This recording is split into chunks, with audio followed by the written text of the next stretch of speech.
19h-20h, Les Informés, présentés par Adil Farkan sur Beurre FM. Bonsoir chers amis auditeurs, quel plaisir de vous retrouver. Plaisir de vous retrouver, vous savez, comme chaque mercredi, bien, c'est Face à Zeribi. Mon cher Karim, bonsoir. Bonsoir Adil. Comment vas-tu? Ça va très bien, merci. Très bien, plaisir toujours partagé, puisque figurez-vous que cette émission Face à Zeribi, eh bien, elle rencontre un véritable succès. Et on le doit à qui? Aux auditeurs. Merci à vous, chers amis auditeurs. C'est vrai, toujours un petit mot. Toujours. Parce que ils sont fidèles et puis surtout, la famille grandit, elle grandit de plus en plus parce que figurez-vous que, y compris sur les réseaux sociaux, eh bien, vous êtes extrêmement nombreux. Je voulais vous le dire particulièrement, donc merci à vous. Au sujet, eh bien, au sommaire de cette émission, deux sujets qui ont retenu notre attention avec Karim. Eh bien, nous allons revenir sur Mayotte. Mayotte, vous savez pourquoi? Parce que, au-delà évidemment qu'elle soit dévastée, c'est l'horreur, ça me pose problème humainement même d'ailleurs, hein, le bilan s'élève jusqu'à 31 morts. Eh bien, la question que je pose aujourd'hui à Karim Zeribi, c'est cette citoyenneté. Vous savez, ces Français, ces citoyens de seconde zone. On va l'aborder cette question parce que elle est essentielle. Beaucoup le pensent. Eh bien, on va en parler. Et puis, vous savez, le second sujet, de façon, je dirais logique, qu'est-ce que ça veut dire finalement être français? Qu'est-ce qu'on entend par être français et puis s'accomplir français? Être français dans son quotidien, français avec différentes origines. Et ben on va en parler aussi avec Karim. Voilà les sujets qui nous attendent aujourd'hui. Mon cher Karim, c'est parti, c'est tout de suite. Allez, c'est parti. C'est maintenant, et vous le savez, en toute liberté d'expression. Karim, donc ce premier sujet, cyclone à Mayotte, qui a fait déjà le bilan, vous savez, humain, provisoire, qui monte à 31 morts. La question que je te pose, clairement, mon cher Karim, elle est très simple, citoyen de seconde zone. Est-ce que ça, beaucoup le pensent, je te le dis Karim, beaucoup le pensent. Je vois les réseaux. Beaucoup en parlent. Je pense que cette affirmation, elle est fondée. Citoyens de seconde zone, d'abord on a une pensée pour nos compatriotes mahorais qui ont vécu une catastrophe avec ce cyclone Chido, donc qui a été dévastateur. Mais cette catastrophe, elle arrive sur une situation qui était déjà dramatique. Elle était déjà dramatique parce que quand on regarde ce qu'est Mayotte, territoire français, département français depuis 2011 après un référendum, donc les Mahorais ont décidé effectivement de rejoindre la République. Mais quelle est la situation de Mayotte? Mayotte, c'est 40% des habitations qui sont des bidonvilles. Mayotte, c'est 60% d'insécurité alimentaire. Mayotte, c'est 80% de la population qui vit sous le seuil de pauvreté. C'est 30% qui n'ont pas d'eau courante. C'est 55% qui n'ont même pas de toilette à la maison. C'est un nombre incalculable, 45% de personnes qui sont illettrées, quand il y en a 7% en métropole.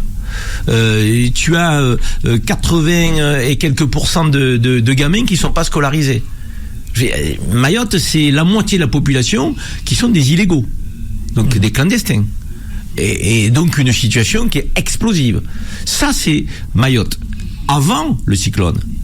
Mais c'est Mayotte, territoire français, département français. Comment on peut accepter les pourcentages et les indicateurs que j'ai évoqués quand on s'appelle la France 7e puissance mondiale? C'est qu'il y a un sujet. C'est qu'on ne traite pas nos compatriotes mahorais de la même manière. Il y a une devise en République, c'est liberté, égalité, fraternité. L'égalité, c'est pas l'égalitarisme de tous les citoyens, c'est l'égalité des territoires.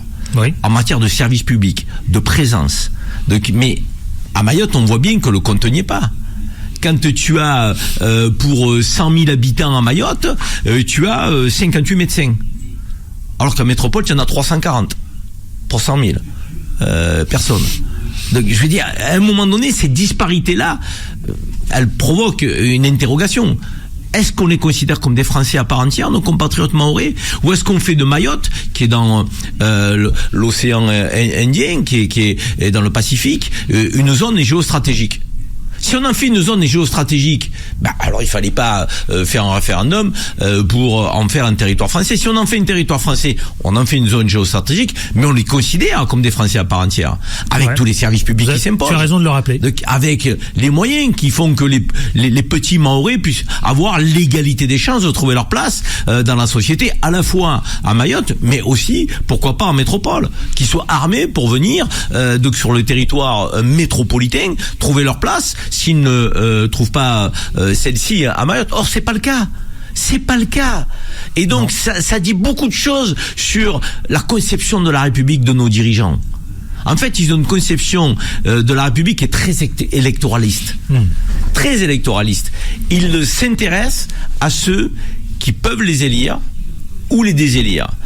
Mais comme on dit, loin des yeux, loin du cœur, Mayotte est à des milliers de kilomètres. Eh ben on fait comme si Mayotte n'existait pas. Et quand tu as un tsunami, j'allais dire, un cyclone qui frappe Mayotte, comme ça a été le cas, c'est dévastateur.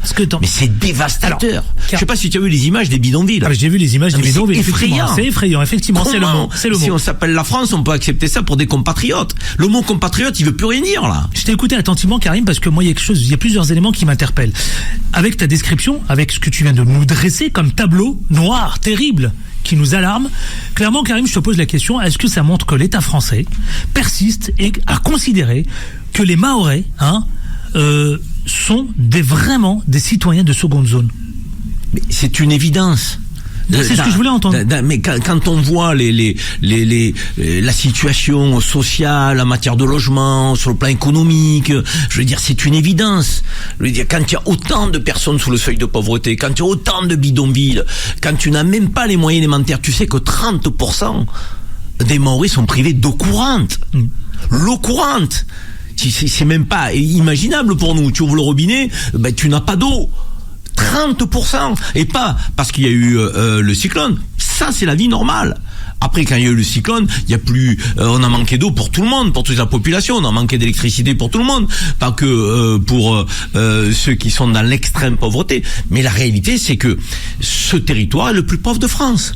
Et il a été un territoire délaissé, oublié. Alors certains vont me dire, oui, mais il est rattaché à la France que depuis 2011. Il y a un référendum.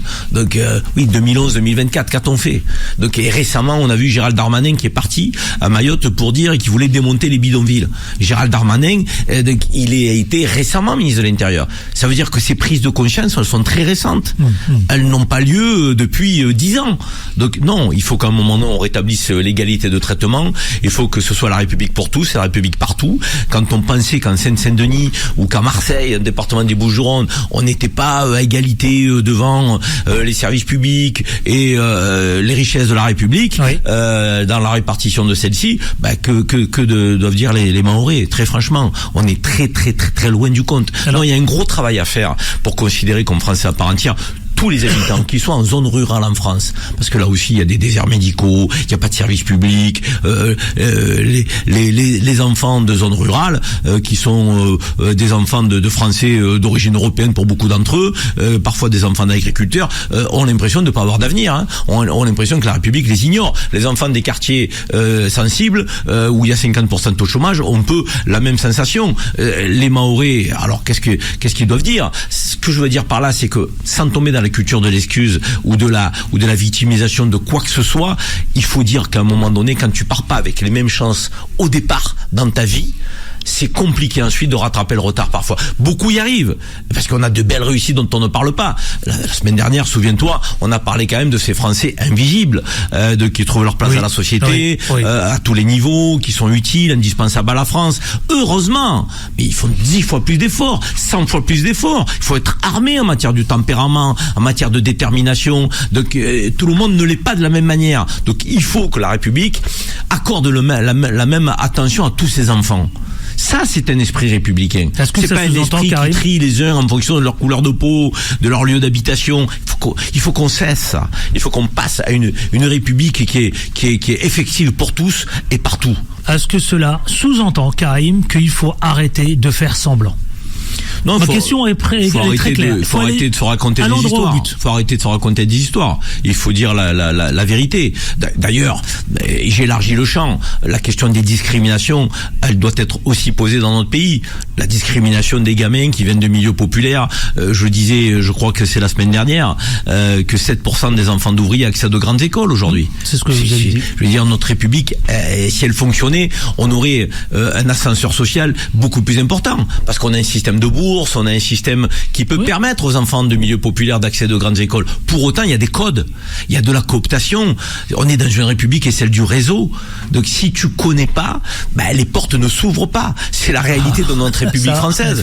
Et donc les discriminations faciès, les discriminations au patronyme, les discriminations à l'adresse existent encore. Moi, je me souviens, il y a une vingtaine d'années, Adil, j'étais investi dans le monde associatif, je me battais pour que des gamins sortis de l'école avec des masters, avec des BTS, avec des licences, donc puissent trouver du boulot, donc à la hauteur de leurs études et de leurs ambitions. C'était la croix et la bannière. Donc il y avait les portes qui se fermaient. J'ai envie de vous dire, 20 ans après, c'est toujours d'actualité. On se demande même si ce n'est pas pire. Pardon Karim, mais c'est même pire. Hein. Voilà. On se pose la question. Ouais. Ça veut dire qu'on a une république aujourd'hui qui recule plus qu'elle n'avance, plus qu'elle ne va de l'avant, avec toutes les forces de la République française. Et les forces de la République française se trouvent aussi dans la diversité des origines, dans la diversité des territoires, dans la diversité des catégories socio-professionnelles. Arrêtons ces discriminations. Faisons jouer les compétences, le charisme, l'envie, le mérite. Si on faisait ça réellement, si la République était vraiment républicaine, donc je pense que chacun pourrait trouver sa place. Tout le monde ne peut pas devenir cadre supérieur ou cadre dirigeant. Tout le monde ne peut pas devenir un grand chef d'entreprise. Tout le monde ne peut pas accéder à des responsabilités politiques. Mais dans tous les milieux, chacun peut effectivement ambitionner cela normalement en République. Et moi, j'aimerais qu'il y ait un rêve français qui puisse à un moment donné être réactivé. Le rêve français de pouvoir, en venant des milieux populaires, en venant donc de zones rurales éloignées des centres de décision, en venant donc des départements d'outre-mer, qu'on puisse dire, écoute, n'est-ce pas trop tard? La France, c'est une belle promesse, c'est une belle devise.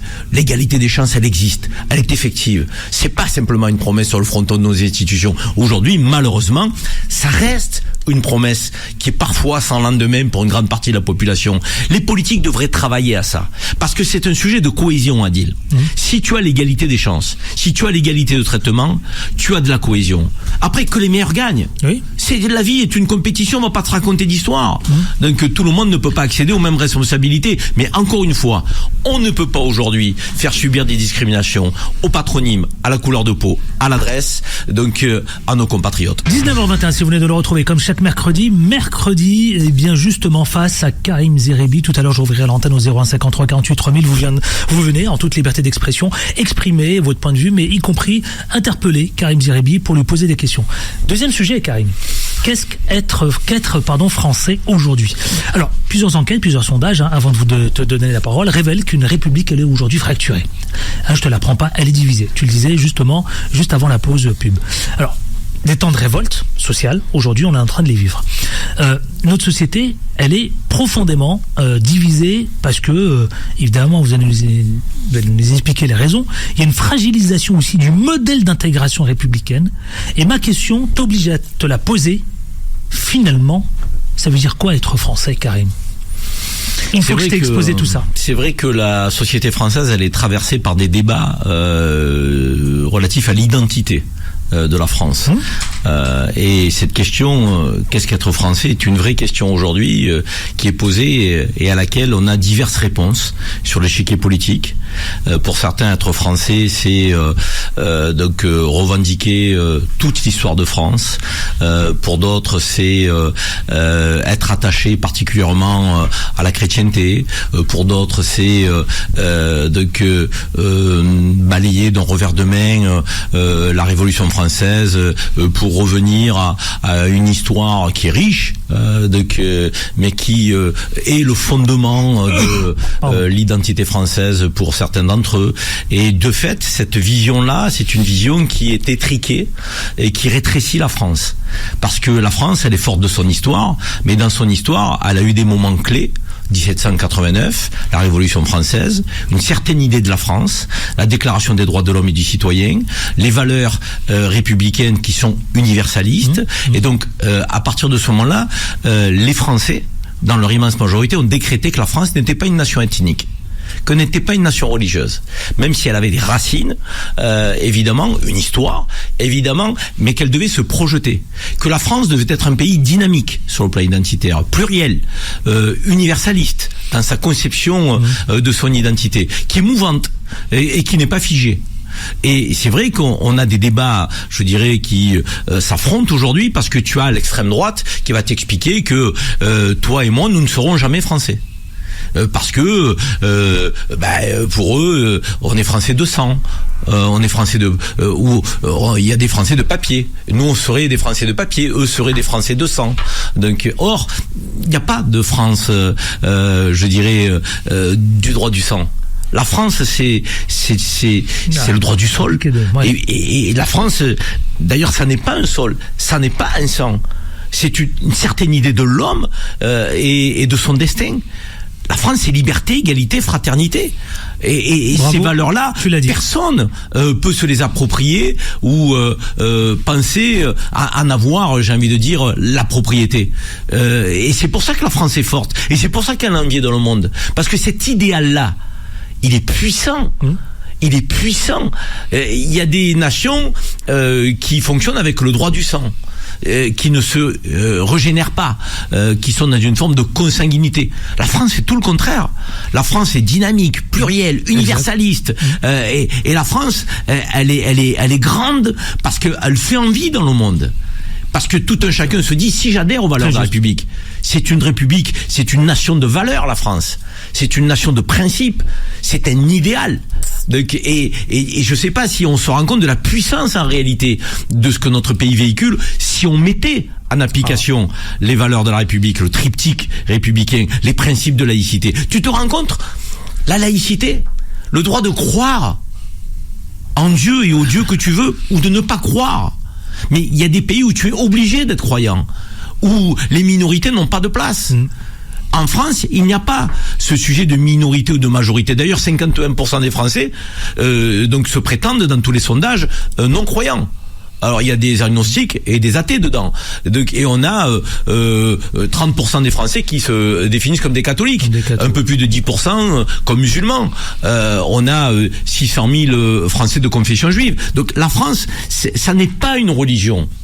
Ça n'est pas une identité ethnique. En France, tu peux être d'origine malienne, sénégalaise, marocaine, algérienne, tunisienne, américaine, australienne, polonaise. Et d'ailleurs, les vagues d'immigration, elles ont créé des Français. Quand les Polonais sont arrivés à Deal, donc ils étaient Polonais, ils sont venus avec une histoire, avec un patrimoine familial, historique, relatif à leurs aïeux. Ils sont devenus Français. Ils n'ont pas oublié pour autant l'histoire de leurs parents et de leurs grands-parents. Les Italiens qui sont arrivés derrière sont devenus Français, n'ont pas oublié pour autant l'histoire de leurs parents et de leurs grands-parents. Les Espagnols, les Portugais, les Maghrébins, les Africains subsahariens, je veux dire, les Asiatiques aujourd'hui, tout ça fait des Français. Donc une nation plurielle, dynamique, mais le problème que l'on a aujourd'hui, c'est que certains voudraient travestir l'idée française et nous ramener à une nation qui serait ethnique, à une nation qui n'aurait pas connu 1789, une nation qui d'ailleurs peut-être terminerait avec cette idée étriquée, rétrécie, ethnicisante de Français plus récents que d'autres, plus français que d'autres. C'est détestable. Ils sont à côté de la plaque complètement. Donc, et si on prône cette idée-là, c'est la fin de la France. C'est la banalisation de la France. Alors que nous sommes une exception aujourd'hui sur la planète. Dans la conception idéale de notre identité, nous sommes une exception. Alors si cette exception que j'entends, Karim, mais désolé, je vais poser la question, quand on est français d'origine maghrébine, subsaharienne, qu'est-ce qu'être français? Parce que c'est quoi finalement les valeurs qui nous rassemblent ou nous divisent? C'est une communauté nationale de valeurs, la France.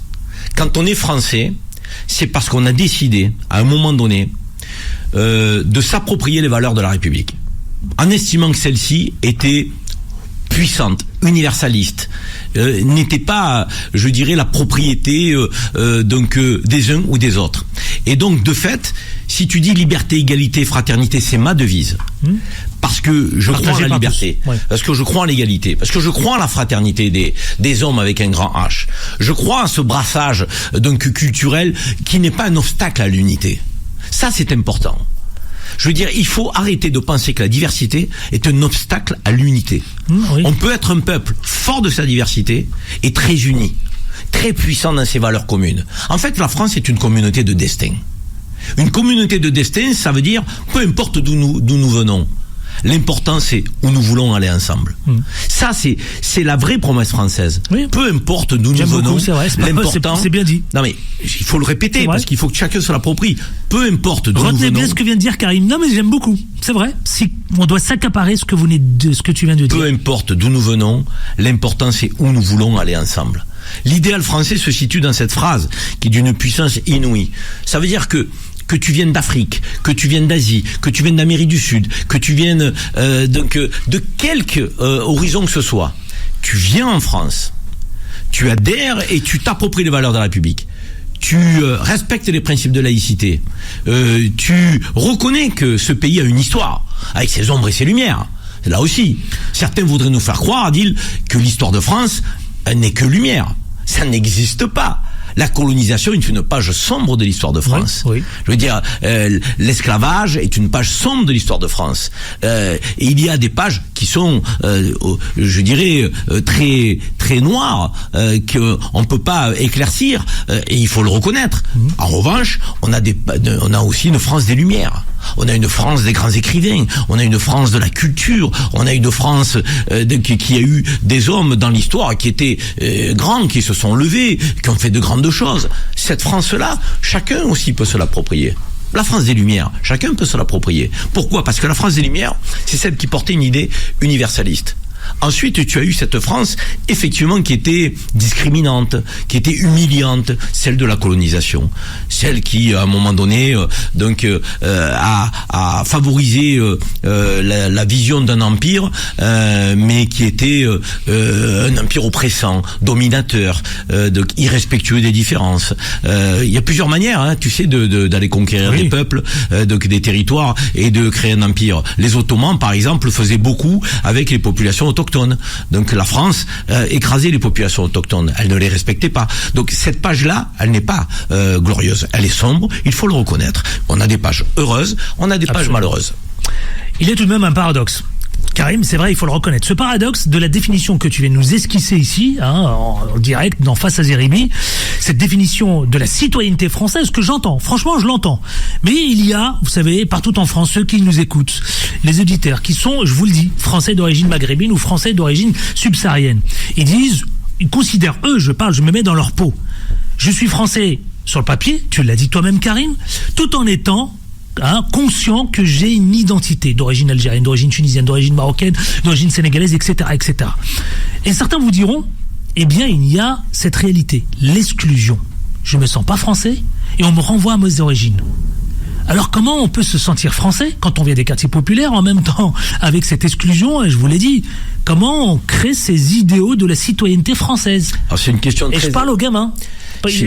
Aux jeunes qui nous écoutent notamment. C'est une question très intéressante que tu poses parce que je pense qu'elle est au cœur. Merci, mais d'un débat beaucoup le pensent. De la société française que nous n'avons pas. Cette question que tu poses, qui est celle des Français qui ne se sentent pas français et qui se sentent rattachés à leurs origines, parce que on leur jette à la figure l'idée même qu'ils ne seraient pas français, ou qu'ils ne seraient pas tout à fait français. Et ces Français-là, subissant des discriminations, s'auto-convainquent que finalement, effectivement, donc l'identité française n'est pas la leur. À cela, je leur dis deux choses. D'abord, vous devez être fiers d'être français et fiers de vos origines. Il n'y a aucune incompatibilité à être fier d'être français au sens universaliste du terme, adhérer aux valeurs de la République, respecter les principes de laïcité et être fier de ses origines, marocaine, tunisienne, algérienne, africaine, subsaharienne, quelles que soient les origines, vous devez être fier de vos origines. Parce que si tu sais pas d'où tu viens, tu ne sauras pas où tu vas dans la vie et dans la société. Donc, expliquer que l'identité française ne demande pas de choix. Et jamais, aucun intellectuel, aucun écrivain brillant, aucun homme politique, je dirais des Lumières, n'a demandé à ce qu'on fasse preuve d'amnésie ou de reniement de ses origines. Ça, c'est une lubie de l'extrême droite. Donc, je le répète, soyez fiers d'être français, soyez fiers de vos origines. Deuxièmement, quand on ne vous regarde pas comme des Français, si ce regard-là vous trouble, vous allez renforcer l'idée que vous n'êtes pas français.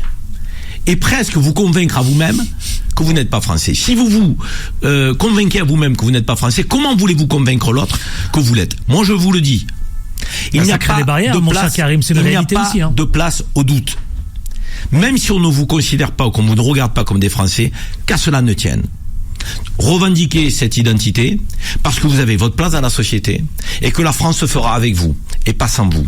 Et en même temps, vous affermissez cette idée que la France n'a jamais demandé à ses enfants d'oublier d'où ils venaient ou d'oublier d'où leurs parents venaient. Donc je pense que la France y gagnerait en puissance, en rayonnement, donc à accepter la diversité de ses composants. D'ailleurs, je vais te dire, en sport, qui fait briller la France aujourd'hui, si ce n'est des Français descendants des vagues d'immigration? En culture aujourd'hui, qui fait briller la France, donc si ce n'est ceux qui sont descendants d'enfants d'immigrés? Tu prends la musique urbaine, c'est elle qui s'exporte. C'est la seule musique qui s'exporte. Et merci en de France, le rappeler. et qui défend la francophonie. Dans les Jeux Olympiques, tu vois des Français de toutes les couleurs, tu vois les Français de toute origine, qui nous ramènent des médailles d'or et qui font hisser le drapeau bleu blanc rouge et chanter la Marseillaise. Ce sont des Français à part entière. Mais là, c'est la loi du chrono. Donc tu comprends que la loi du chrono, elle reconnaît qui est bon, qui n'est pas bon. Donc pareil pour les compétitions sportives, pareil pour la culture. Donc il faut que ce soit la même chose dans le champ économique, dans le champ universitaire, dans le champ politique, dans le champ institutionnel.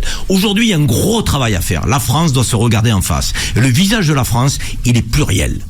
Que certains l'apprécient ou ne l'apprécient pas, l'avenir de la France passera par sa diversité, dans son unité, dans son esprit républicain, sincère.